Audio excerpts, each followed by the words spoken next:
Evans, you wish to make an opening statement? Good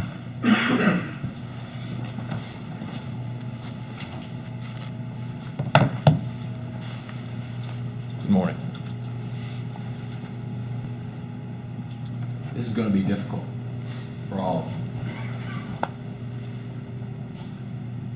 There's no question that on May 30th, 2018, Stephen Wiggins killed Sergeant Daniel Baker.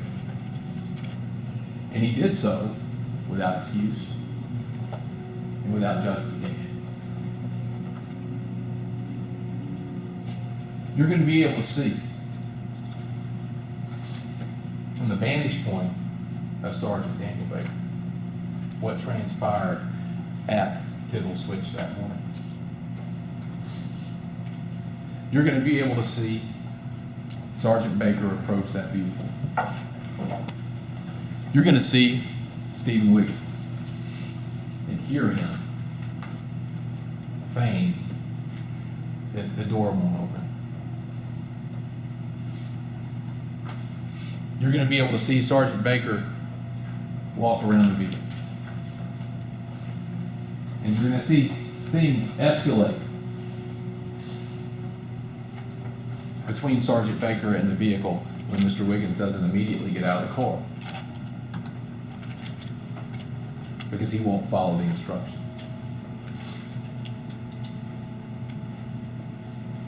And then you're going to see Sergeant Baker traveling on the other side of the vehicle. And you're going to hear the shots.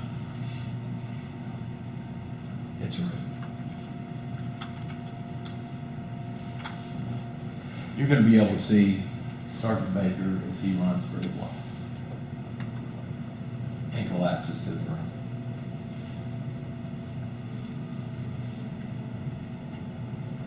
And then you're going to hear 3 more shots. And then you'll see the face of Stephen Wiggins standing over to Sergeant Baker.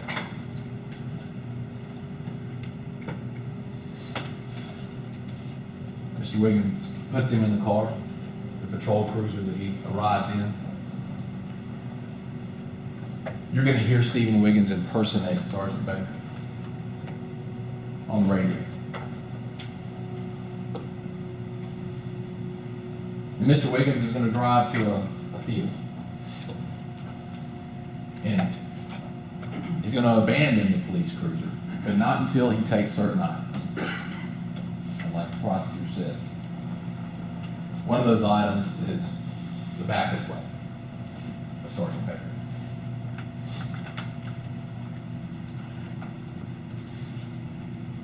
Stephen Wiggins then sets the body on fire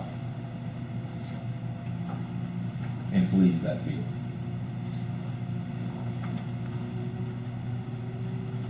He's gone for a couple of days. Manhunt ensues, and the proof's going to show that the police, law enforcement, were out, and they come across Mr. Wiggins sitting on the side of a rural road. He's still armed with the two pistols, the one that he shot Sergeant Baker with in the backup one. But he peacefully surrenders, goes into custody.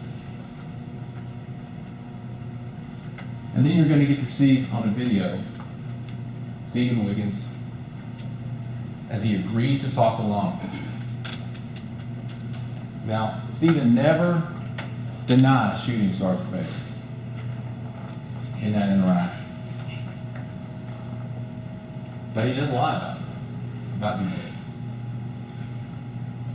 And then you're going to hear him say, in response to a question from one of the TBI agents, like a dog.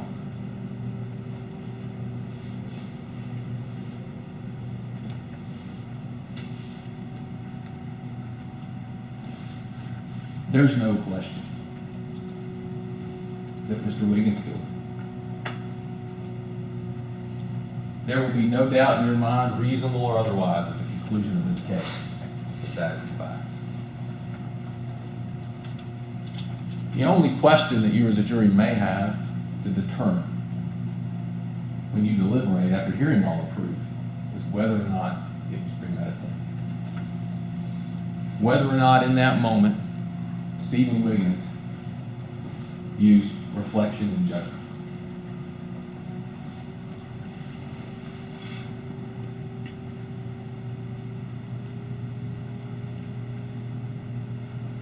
The proof in this case is going to make you angry. It's going to make you angry at Stephen. And I know that because it made me angry. And it wasn't until I was able to learn more about Stephen, his life history and his life course, that I was even able to begin to fathom how something like this could happen. You as jurors have such an important job to sit and listen. It's a difficult job. And I want to assure you, the defense does not intend to put forth witnesses in this portion of the case.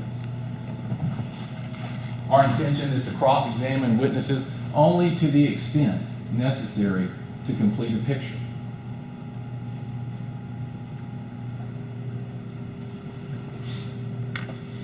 You're going to see proof from Mr. Baker's widow, Ms. Lucy Baker.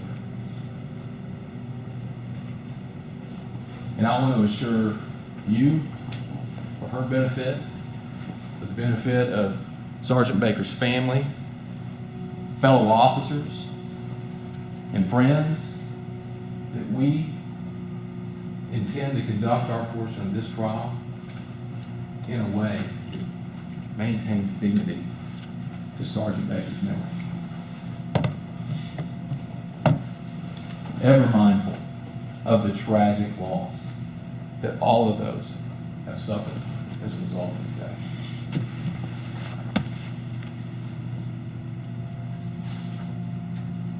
We spent a lot of time together last week, and I know that you are mindful individuals, deliberate individuals, thoughtful individuals.